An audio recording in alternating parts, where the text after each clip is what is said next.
പഞ്ചപ്രാണനിൽ ആദ്യം ഉള്ളത് പ്രാൺ മുദ്രയാണ്. നമ്മുടെ ചെറുവിരലും മോതിരവിരലും പെരുവിരലും ഇവയുടെ എല്ലാം അഗ്രഭാഗങ്ങൾ ചേർത്ത് മറ്റ് 2 വിരൽ നിവർത്തി പിടിക്കുകയാണ് ചെയ്യേണ്ടത്.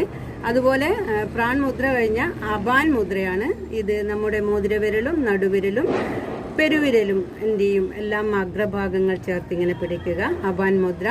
പിന്നെ വ്യാൻ മുദ്രയാണ്. ചൂണ്ടുവിരലും നടുവിരലും പെരുവിരലും ഇവയുടെ അഗ്രഭാഗങ്ങൾ ചേർത്ത് വ്യാൻ മുദ്ര.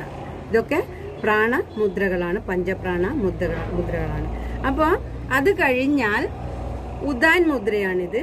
ഉദാൻ മുദ്ര നമ്മുടെ ചൂണ്ടുവിരലും നടുവിരലും മോതിരവിരലും പെരുവിരലിന്റെ അഗ്രഭാഗങ്ങളുമായിട്ട് ഇങ്ങനെ ചേർത്ത് പിടിക്കുക.